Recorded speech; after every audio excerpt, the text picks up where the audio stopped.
Today, Scott Bywater will be presenting on how to get consistent leads and stop worrying about cash flow.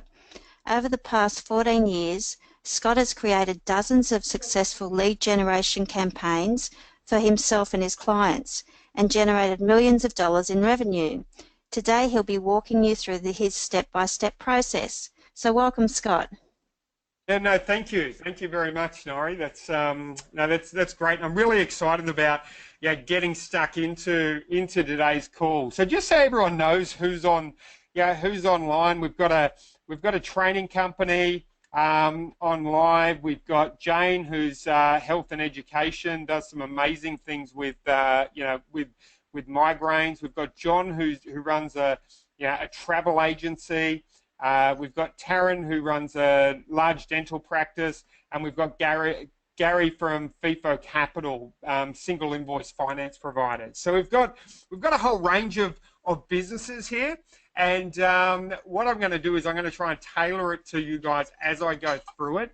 And as I go through it, if you think, if you've got questions or whatever, just pop them in the question table, and we will look at addressing them and really customizing everything we do here, to the individual businesses. So with that said, let's roll. So basically, what we're looking at is how do we get consistent leads? And this is sort of a riddle which many business owners, many of us face, as business owners. And essentially, when it comes to managing stress and all that sort of thing, there's probably nothing more important. So what I'm gonna do over the next 45 minutes, I'm gonna basically teach my heart out. Now, for those of you who've been following me for some time, or enrolled in, or a client, or enrolled in one of my programs, I really deliver the content on a teaching like this.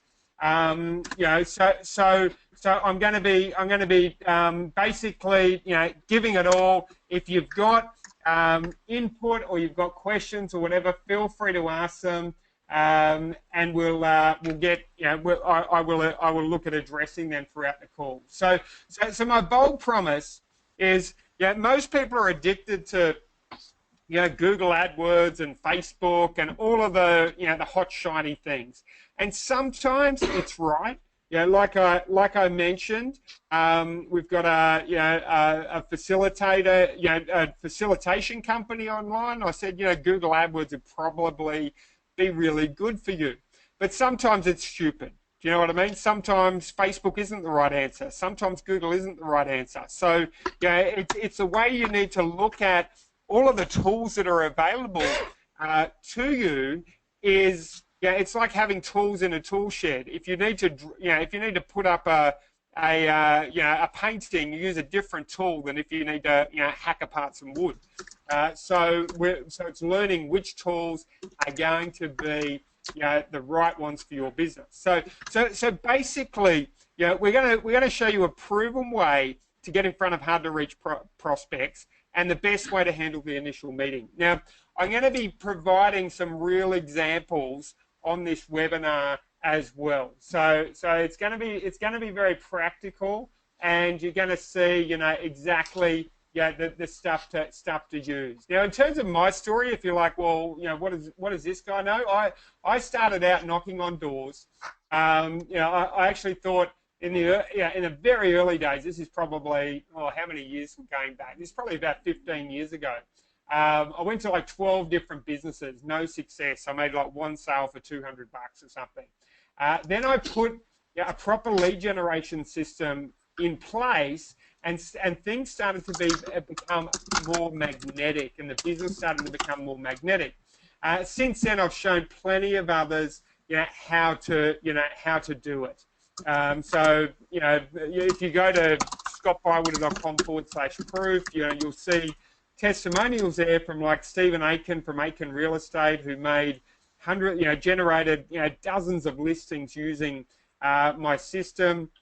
There's one from Tim Pringle, who's a wedding and function singer. Greg Case from Betting Superstore, a retailer. There's really, lots and lots of different industries that you'll see these strategies applying. And Nori and I both work. Nori works more on the tech side. I work more on the strategy and copy side, but both worked in a lot of different industries applying these sort of strategies. So what we're going to be covering, we're going to look at how to create a lead magnet that's almost impossible for your target market to resist in under 2 hours in order to instantly boost your website conversions. We're going to look at the best type of ad you can run, and you can expect over 4 times the number of responses to this type of ad as versus traditional advertising. 3 real templates of ads that work. What to say after you get new leads to maximize your odds of turning them into paying customers. The worst thing you can do in the sales process, and 3 time-tested secrets for getting more things done faster. And remember, it doesn't really matter what type of business you're in. This sort of stuff will really apply to your business. So I'm going to be walking you through everything in detail. If you learn all this, it's really pretty simple. But you're going to stop worrying about being at the mercy of referrals, stop worrying about cash flow, and multiply your income. So what you might want to do is write down what's your why. Why do you want to learn this? Just scribble it down. This is why I want to learn this. This is why I want this. I want this. This sort of. I want to know these strategies. Encourage you to really think about that. Now, what's holding most people back is most people are confused. There's so many things coming at you, you don't know what to do, and you ended up doing the wrong things. So, often, social media marketing done ineffectively. When you do it effectively, it can actually, it is useful, but done ineffectively, cold calling, placing ads in untargeted publications, talking to unqualified prospects, running the wrong type of offer ads. So, the side effect of this sort of thinking is you work too much for too little. You end up dealing with time wasters, running ads that fail, getting lots of price objections, and it's an inefficient use of your time, and time is our greatest asset. So step 1 in this whole process is to zone in on your target market. So the question to ask yourself is, who is the 20% of customers making up 80% of your sales? Who are they? Who are they? And these are 3 questions I want to encourage you to ask. And John knows these 3 questions because I gave them to him the other day. But question number 1 is, what are your biggest gripes with my industry? So, so what are your biggest gripes with the dental industry? What are your biggest gripes with the training industry? What are your biggest gripes with the mortgage broking industry? Ask this question. Go to 6 of your top customers and ask them this question. Okay, question 2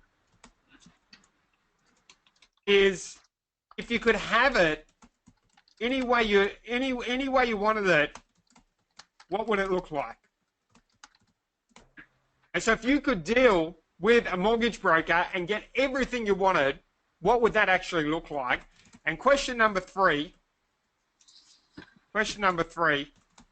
what can I do for you to make your life easier, better, and more profitable? And so you go and ask your customers these questions, and this is it, because let's face it, we all know there's a small amount of customers that generally make up the majority of our revenue. So why not focus our attention there and on servicing those customers better? And when you start to ask these 3 questions, you get inside, you get in the layers and underneath the real mindset of your customer and what they actually want. And then if you can serve them better, you can be more effective. So I actually pulled these questions from a book called The Pumpkin Plan, very good book. And it gives an example in there of turning around of how these sort of questions could turn around a business. So one of the examples he gives an example of a dog walking business. And someone had a business and they're walking around 10 dogs at a time. Very hard to scale that type of business. He asked these 3 questions people said, hey, we feel guilty because we're away from our dogs all the time. We would like it if you would just sit down and spend more time with our dogs during the day. So all of a sudden, you could offer a better service to the top customers and allow that business to actually gain some scale, to gain scale. And that's really that's what these sort of questions, can actually do, for you and your business. So really encourage you to look at asking these questions of your customers. So so write down. So as you're sitting there, sit down and write down who your best customers are right now. So who they are. Where are they located? What do they want? What can you do better for them than anyone else? Ask them, what would you pay $1 million for? And what you may discover, and then look at, are they on Facebook? Are they on LinkedIn? Where are your top customers hanging out? Because if none of your top customers are on LinkedIn or on Facebook, well, maybe you shouldn't be marketing in that space. So that's something to really keep in mind and really consider throughout that process. Now, Nori, if I'm getting questions as I'm going through, can you just give me a heads up and just let me know, and I can look at addressing them real time. No worries, will do, Scott. Yep. No, excellent. So let's look at the first thing. Let's look at a lead magnet. So what is the real first step is we go, well, what does our customer actually want? What are their problems? So let's say, for example, if we look at, let's say John's a travel agent.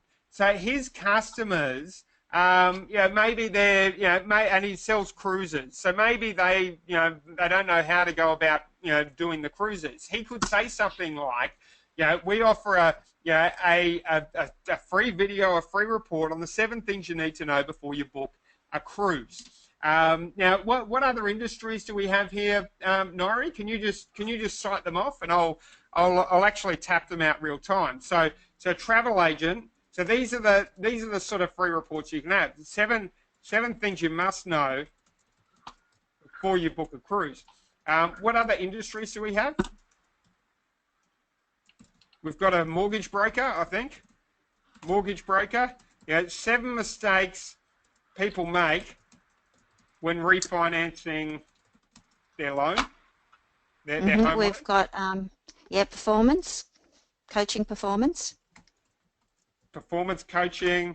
So we could say, so let's say in performance coaching, I'm assuming this is group coaching. So you could say, why get your free report. Why most performance coaching is useless. 7 questions to ask before you move forward.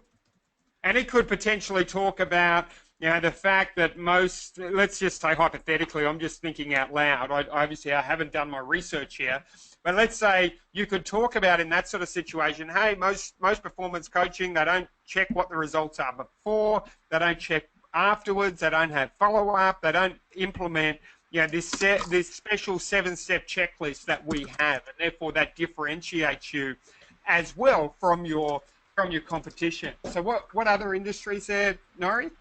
We've got finance. We've also got painting, as in house painting. We've got painting. So finance. Let's say it's that may be the mortgage broking. I'm guessing, or if whoever is the finance, if you can just let me know. I think it might be Paul. What sort of finance it is, and I'll customize it to you. Yeah. Okay. So painting. Painting.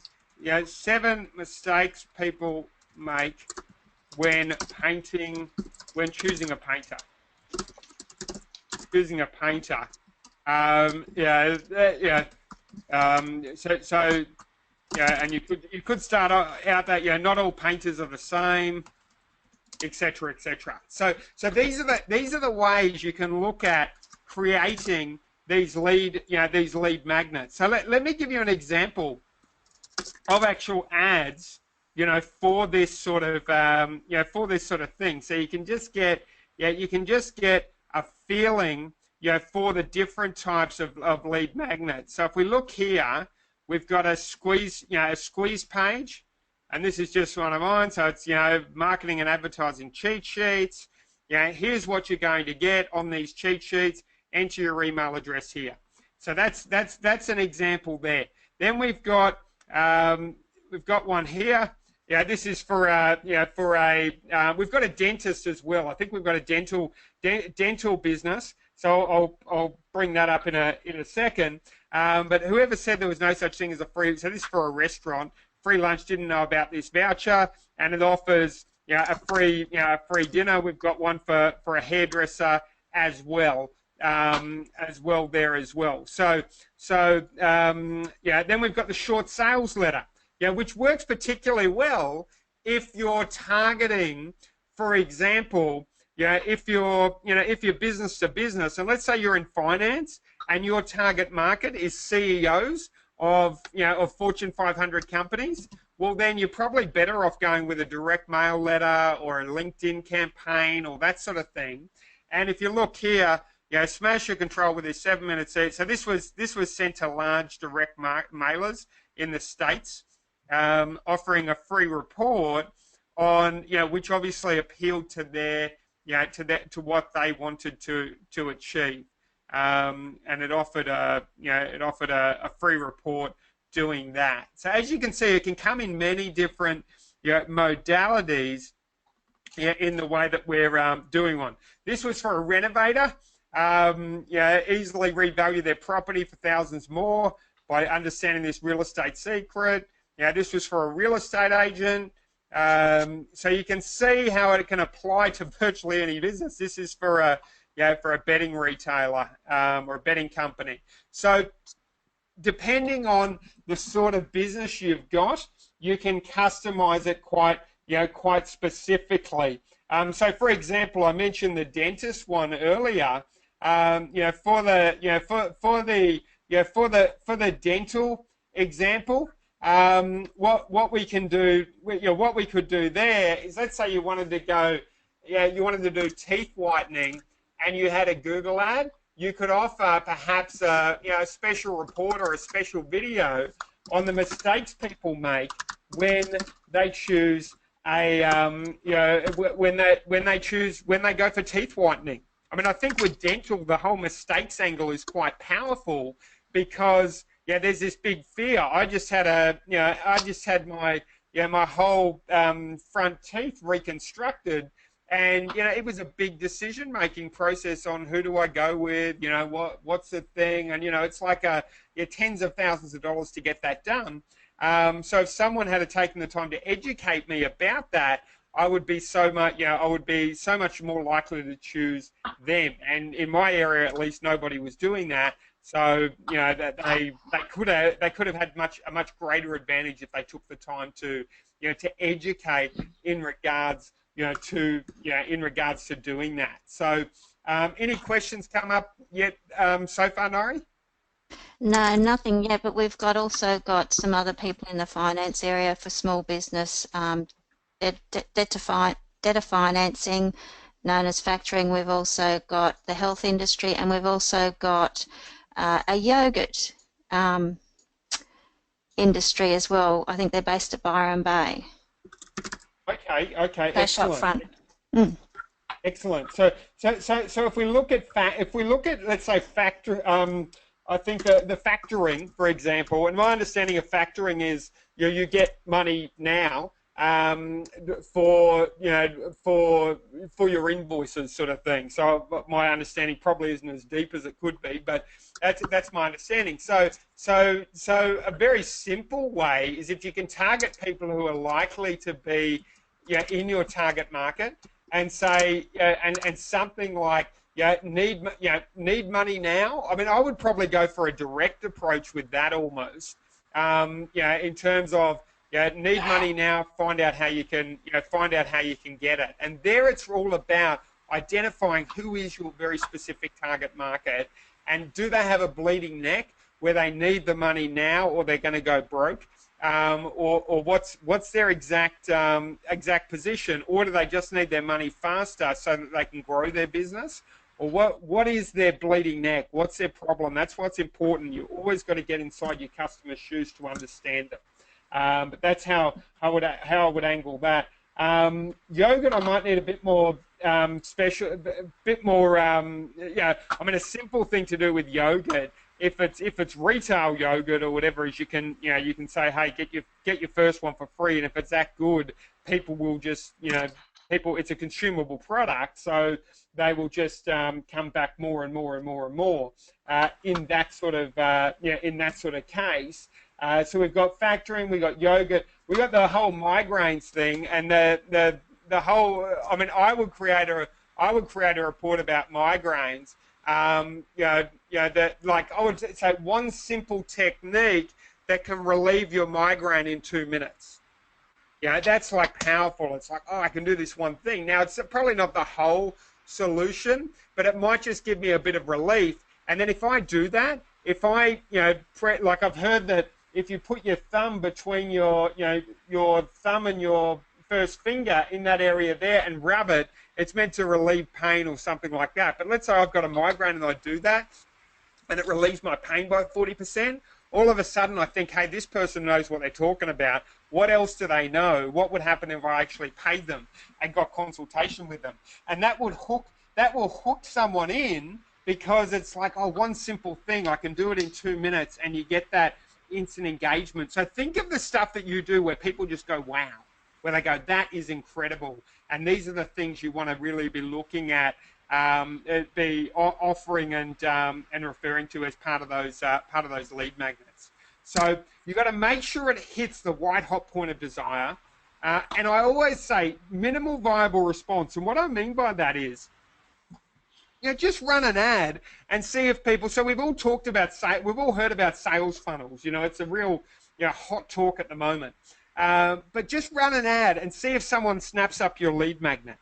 Just run an ad, create a lead magnet, run an ad to it, and see if someone actually takes it. So that's a really simple thing that you can do. Minimal viable response. Don't think you've got to build out this whole massive funnel as a stage one. So to create it fast, to create a lead magnet fast is very simple. Okay, you write down the 7 mistakes that your customers make, and then you basically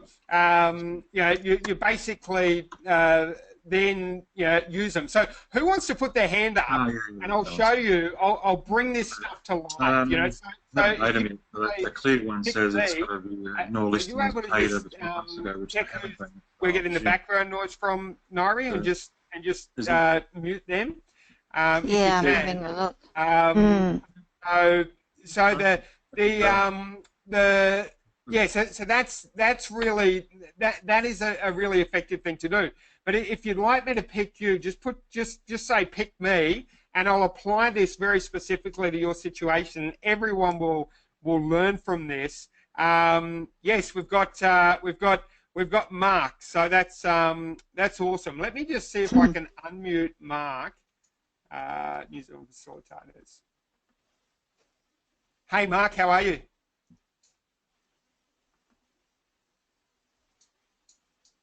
Let me just see if Mark is... He's self-muted. Mark, right, you have to unmute. Can you hear me now? Yeah, I can hear you. It's just, it's pretty low. Let me just... Okay, is that better? Yeah, that's perfect. That's good. Yeah, so Cool. Tell me a bit more about your training company. Okay, so I deliver training courses mainly in New Zealand, but I've just come back from a trip to Bangkok, and I've had 4 years of great growth. So I tend to bring on other contract trainers to help deliver my training. But after 4 years of great growth, it's just slowed down a bit. I've got busy doing the doing and haven't been able to get out there and do lots of sales. I've got a website, but it's not It's more of just an information spot, because I find people tend to go off referrals in my industry. But I haven't tried the AdWords, and I thought that could be a really good idea as well. And your idea about 7 mistakes, I was thinking, well, that could work quite well, because the clients always make mistakes when they're more running. It's trying to set up training internally. Like sometimes they're not even really telling the people who are going why they're going or what it's about, or involving their managers. So there's heaps of content I can think about there. Yes, no, absolutely. So what I would encourage you to do there is, who's your ideal target market? They're usually companies with about 100 staff. They would have between 5 and 15 managers, so it's usually targeting the frontline managers in any organisation. It's frontline or middle managers, people that are in charge of other staff and have to do performance reviews and give feedback, that kind of thing. Yes. Yep. No, that's fine. So you're looking at 100 staff. So let's say if you wanted to target the 100 staff, and that was like your sweet spot, maybe Google AdWords wouldn't be good for you. Do you know what I mean? Because the chance of someone clicking on an ad for training who is in the 100 staff sweet spot from Google is probably fairly low. Do you know what I mean? You'll get some, but you'll get a lot of people who are like two people, 3, like smaller organizations. So if you're happy to work with smaller organizations, Google AdWords could be good. But if you're like, hey, I only want to work with 100 staff plus, then that may not be the way to go. So the first thing I would do is I'd go and I'd ask these 3 questions. What are your biggest gripes with the training industry to your best customers? If you could have it any way you wanted it, what would it be? What can I do to make your life better, easier, and more profitable? Now, once you've asked those 3 questions, what you can do then is you can take that on board, and then you can position your marketing material based on this. So let's say, for example, you go to these 6 people and they say, I hate that, just hypothetically, I hate that training companies just come in and they don't, they do the job and then they walk away, and we've got all these people who are trained but they don't follow through, and I just don't know how to get over this. Do you know what I mean? So let's say that's what they say. They might not say that, but let's say that's what they say. Well, you can reposition your whole business to solve that problem. Right. Yeah. Do you know what I mean? Because if you can solve a problem and nobody else can, okay. So let's say your plumber, let's say your toilet goes bad and it gets backed up today, right? Yeah. Let's say there's only one plumber in town. How much would you pay him to fix your toilet? Quite a lot. Yeah, lots of money. So you'd probably be willing to pay him, a 5-figure sum to fix your toilet, right? Yeah. Because the pay, like, you don't want your toilet backed up. But if there's like 20 plumbers to choose from who can do the exact thing, how much are you going to pay? Yeah, probably the lowest price or the quickest person. Yeah. Yeah. So and what I mean by that is, right now there's all these trainers going out there doing stuff which you do. But imagine if you have repositioned yourself based on what your target market really wants, and you're able to deliver something. So then you can have something. You might have a direct mail piece, which goes out to your target market, talking about why most training is flawed. Yeah. You have content, referring to why most training is flawed, and you've picked maybe 100, 200, 300, 500, 1,000 customers. You rebrand yourself based on that, and you start to really focus on becoming an authority with that small group of people. Right. Okay. And is that this direct marketing? I mean, I've got a qualified database of probably 150 at this stage, and I know you can buy them as well. But is it worth doing that? You're talking direct marketing, so postage, or do an email campaign? I would do both. Okay. I would do both. I would be emailing them. I'd be sending them a monthly newsletter, even if it's just a content newsletter. And I would probably send the occasional sales pitch, and I would include promotions within the content newsletter. Do you know what I mean? Like just soft sell promotions within that. where you're keeping in touch with them on a regular basis. But can you see how in your sort of business there's very few people who matter, or very few businesses who matter? So you advertising on Facebook in a generic way is probably not going to do much. Yes. Do you know what I mean? You could take the email addresses of those people, upload them into Facebook as a custom audience, and start sending content out that way, and perhaps generating a lookalike audience on those Facebook people. But doing a generic Facebook or a generic Google, if that's your target market, is pretty close to a waste of money. Right. Okay. Do you know what I mean? But if you don't know that, if you don't know where you are on the chessboard, you start chasing after all these shiny bells and whistles. Yeah. And that's what you want to avoid. You want to say no to the shiny bells and whistles, and start to really focus on what matters. So that's what I would suggest there. And then you could have a report. You could have a sales letter as well, which approaches new people, as well as doing the content and all that sort of thing. That's sort of along this. Do you know what I mean? So, and it might be, the seven critical KPIs, or the 3 critical KPIs most training companies miss. Right. Don't hire a training company before reading this, or you're flushing your money down the drain, or you're wasting your money, or whatever. So obviously you need to play around with that, but that's a general sort of a hook you could use. And then you could create a report around that and that sort of thing. Right. Okay. Brilliant. That's really good. Yeah. So they're the sort of that's what I'd play around with. No, you're welcome. No problem at all. So now the key with the lead magnet.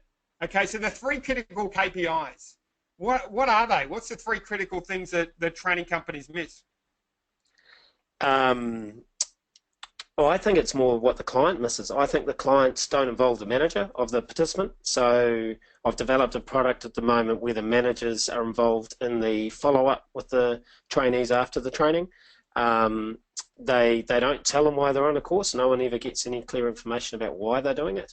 They just get put on it. So they turn up reluctant, and until it takes half an hour to turn them into active participants. And then the other thing I think would be the follow-up and how to actually check the return on investment. Yeah, so you didn't have any problem talking then, right? No. There was no sort of barrier to you talking. It just flowed out of your mouth, right? Yeah, I've got all the it's about 10 years of experience with a whole range of companies, from our big multinationals like Fonterra and Fletcher Building, and working with Mobil as well. So it's similar people issues in every organisation.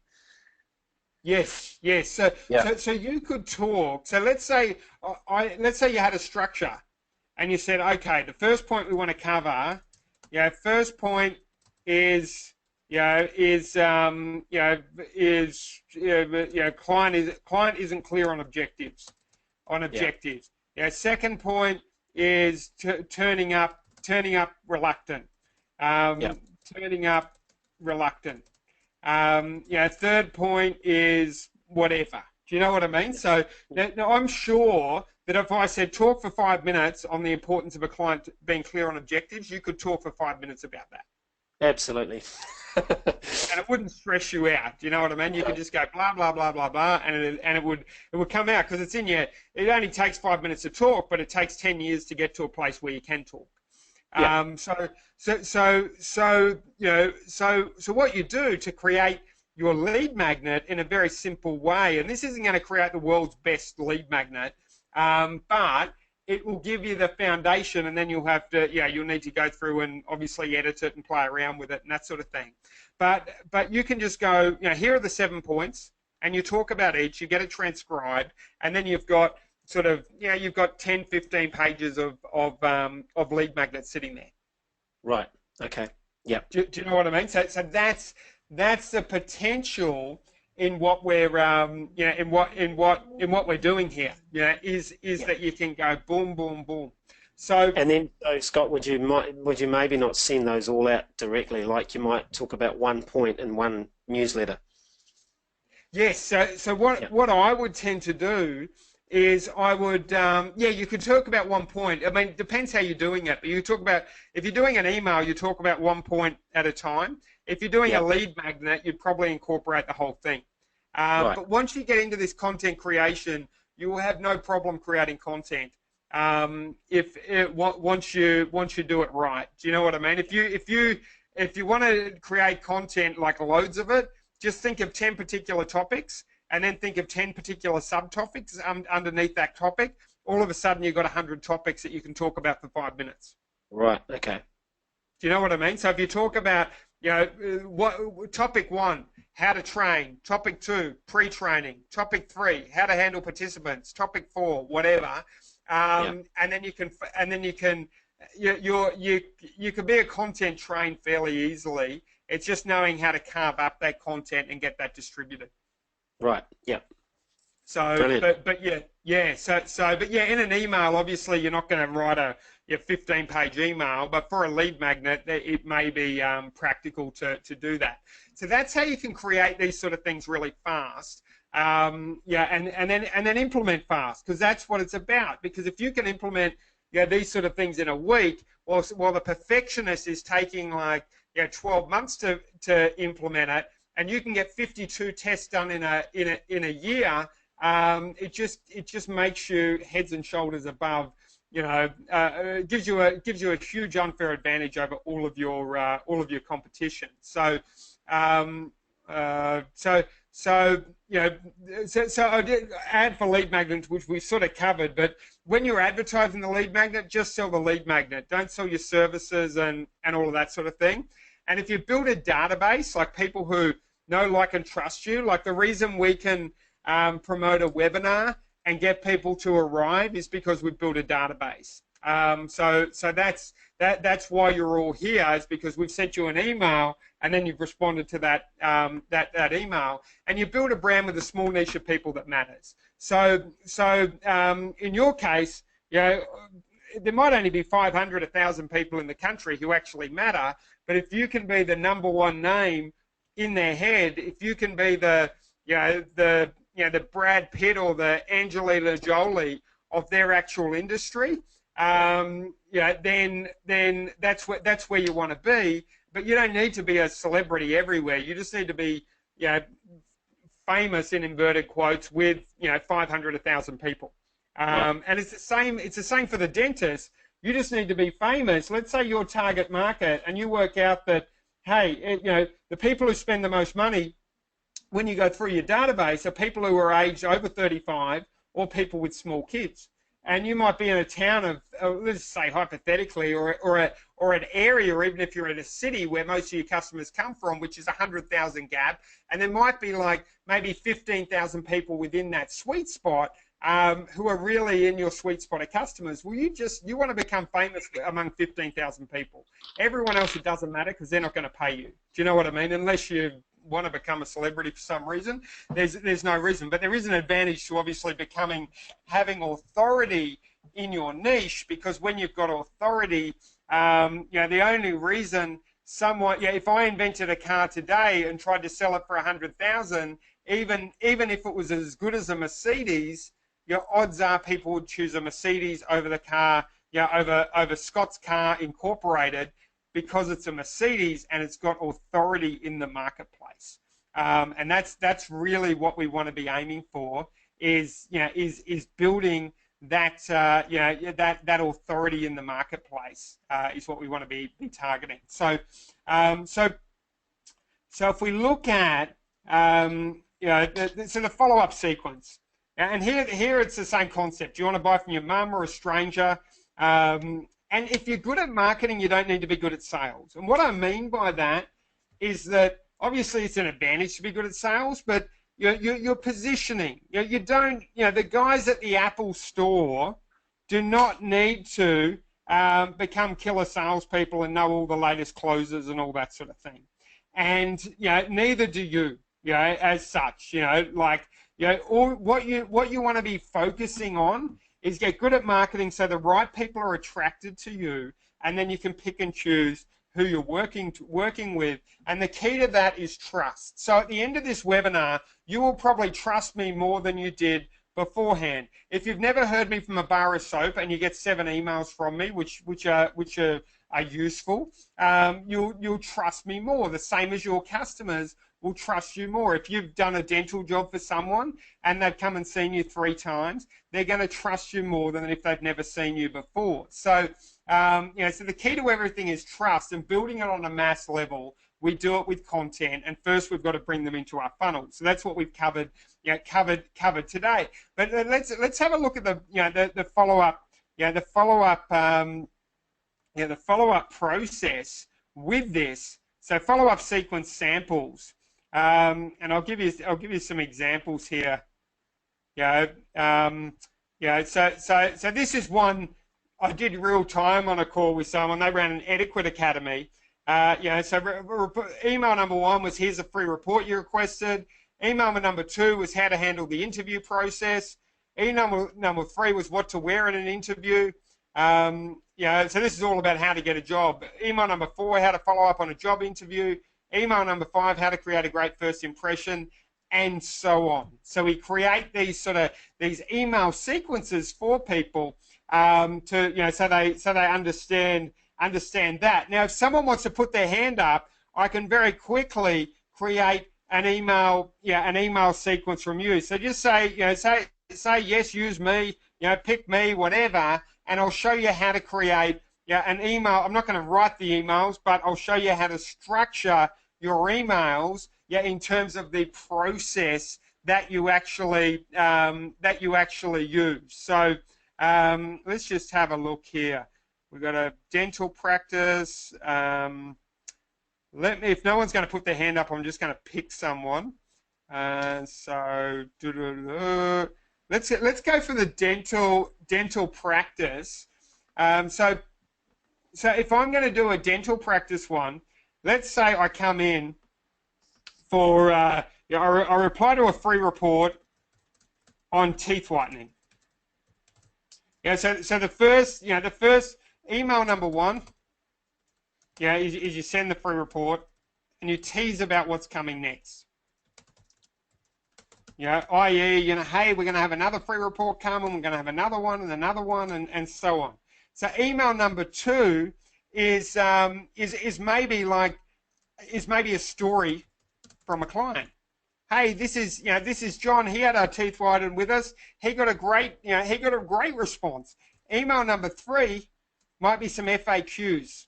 It might be FAQs about teeth whitening. Email number 4 might be sending them to a video, where you walk them through the process. So really, you're breaking up your sales process and you're putting them in here. You've got proof here, you've got covering objections, you've got walking them through the process so they understand them. Email number 5 might be the different types of teeth whiteners. So you can see the different types that you can use. Email number 6 might be the fact that you use non-toxic ones and what to be aware of, and so on. So you've got this email series which you're coming up with, which is really creating that that message and giving that sales pitch and building trust as you actually do that, which is really powerful. So critical thing here. You've got different types of emails. Like here's an authority email, which is a really simple one. Hey, I was featured in this this publication in the Sydney Morning Herald, which is one that I was featured in.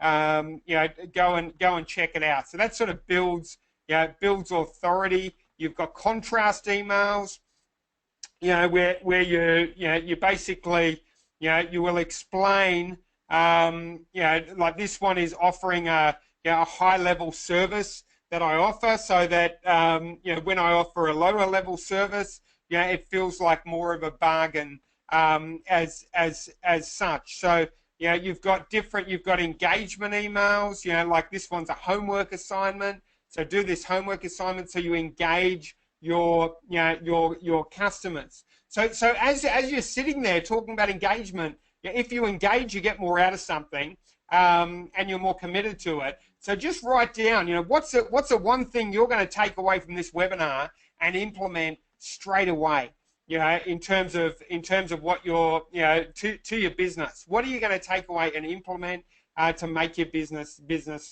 better and more effective? Okay, step 4, handling the meeting. So the most important question is, what's important to you? What do you want to achieve? Get the focus onto your customer. What do you want to get out of that? And assess your client's values. Find out what's important to them, and then sell based on that.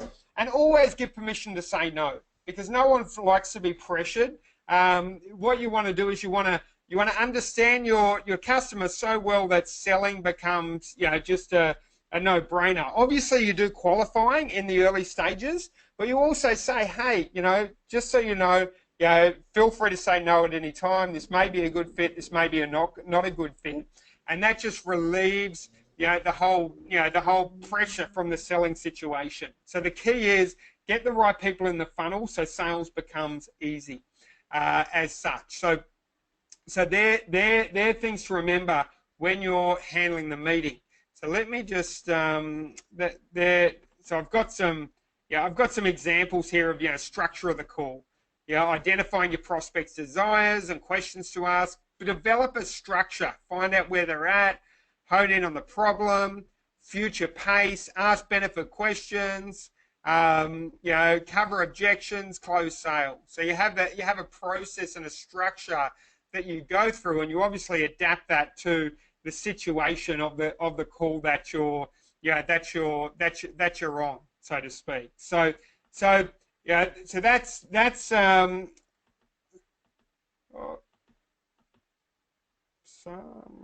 let me just so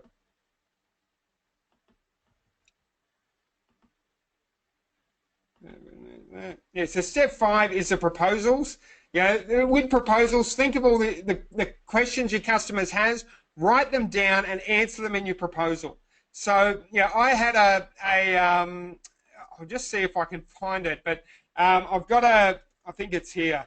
I had a client, and in terms of just one proposal, recreated his proposal, and he pretty much 5 times his sales overnight, or within a month anyway. Let me just see if I've got his details. Yeah, there you go. Sales increased 500% within a month. That's scottbywood.com/proof if you want to see it. But he was getting 1 lead of 11, and he changed it to 6 out of 12, I think, within a 1 month period, just by changing his proposal. So it's not just about lead generation. If you're, let's say, doing proposals, let's say you're in the dental game and you're doing $20,000 proposals, what you put in that proposal is most likely critical to getting that go-ahead. Same with the finance industry, or the training industry could potentially be like that as well. So really, a critical sort of factor you want to consider there. So, but in terms of proposals, let me just give you an example of this one quickly. So you can see, it goes into a lot of details and answers all of the customers' questions, and goes through all of that in a lot of detail. So there we go. So how can you do this Monday to Friday? If you want to fast track this, Monday, create a lead magnet, record it, transcribe it, get it edited. Tuesday, write ad to sell the lead magnet. Wednesday, you place the ad. Thursday, you take inquiries and book the appointment. Friday, you meet and you give the proposal. So think about, you may not be able to do it that quickly, but think about how you can speed up the process of making these things, these things happen. Now remember this: business only has 2 functions: marketing and innovation. So that's Peter Drucker. So think about, how can I innovate? How can I shift my business? And how can I get the marketing right? Because that's how you get a steady flow of leads. And this stuff works. If you go to that scottbywood.com/proof page, there's heaps and heaps of testimonials you'll see there of people who have achieved results with these with these strategies. So with that being said, what I would encourage you to do is and a special offer for people on this call.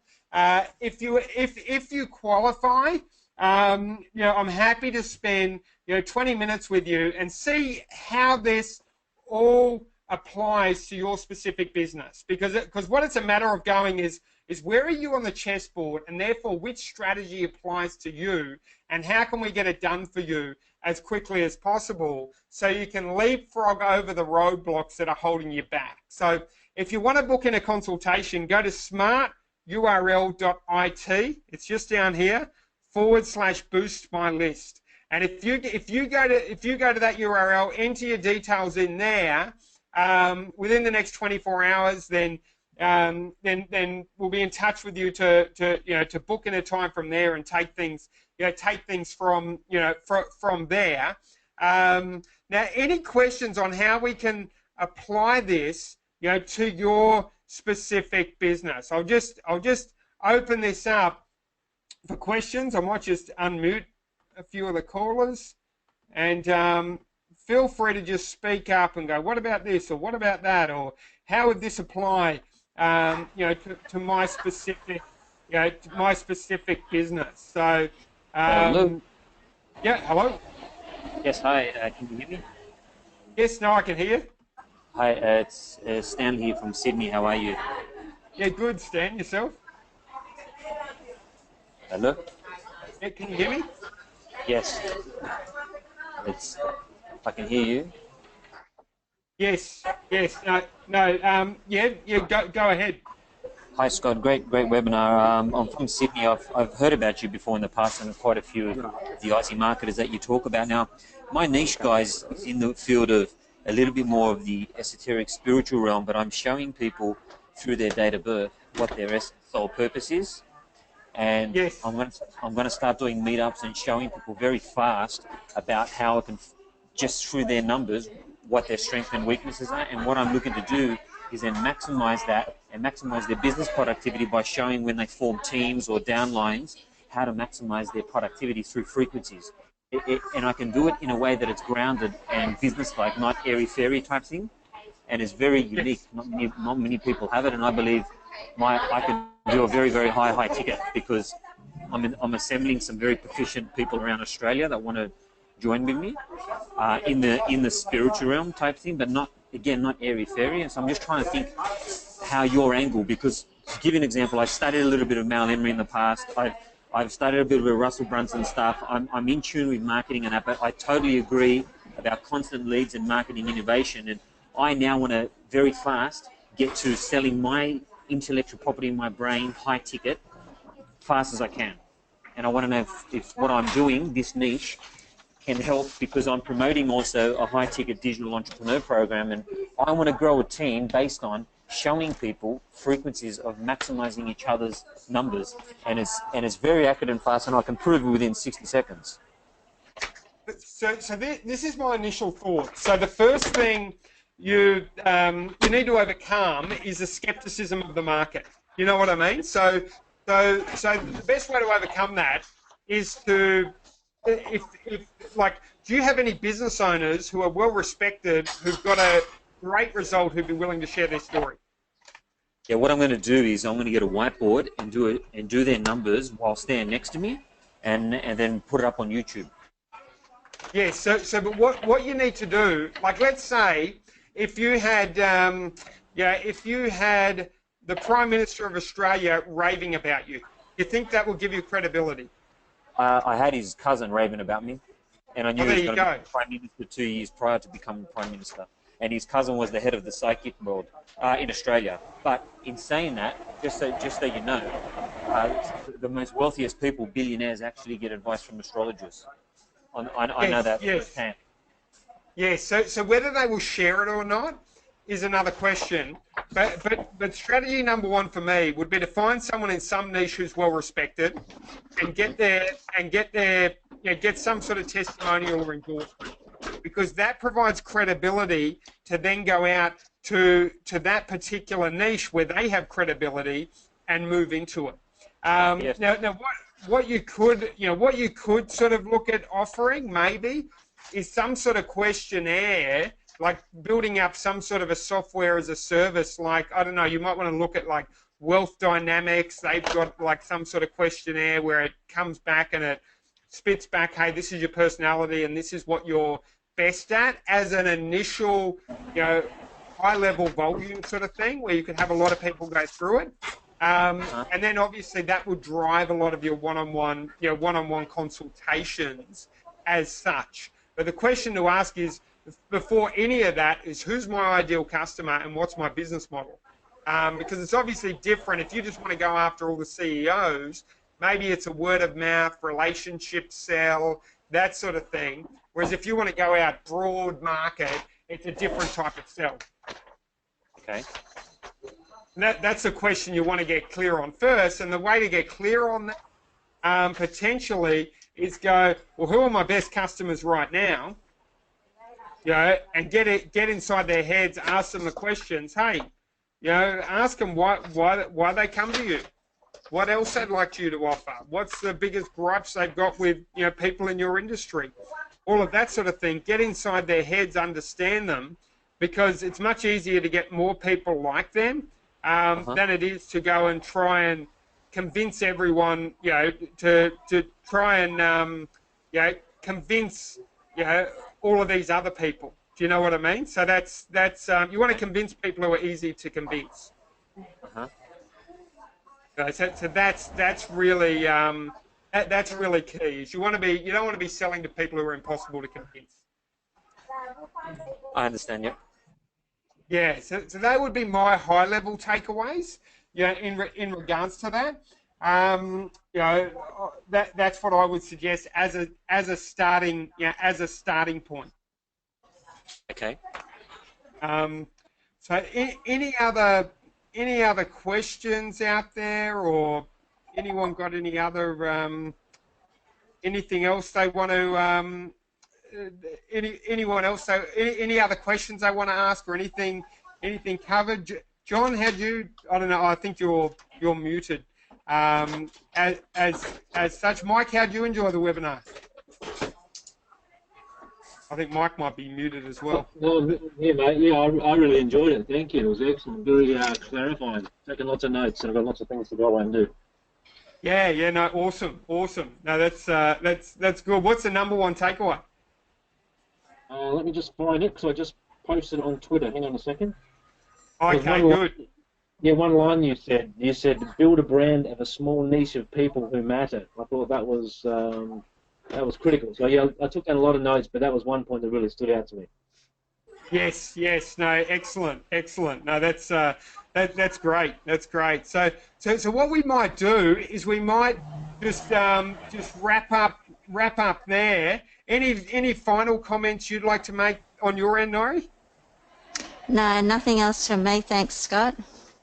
Yeah, no, excellent. So what we might do is wrap up there. If you'd like to know more, if you'd like to to dive into this more and look at what else you can do in your business, go to smarturl.it/boost my list, and then we'll if you qualify, we'll book in a time and dig in and deep dive a bit more into your business and see where you should be focusing and how we can help. So that's all for now. Thanks for tuning in, and bye for now. And if you can, just before you go, love to get your thoughts on the webinar and what your number one takeaway was, and anything you'd like to see improved, or any other additional webinar topics you'd like to see coming up. All for now. Thanks for tuning in. See you later. Very hard to find. Thank you. Yeah, right, mate. I finished. Just finished.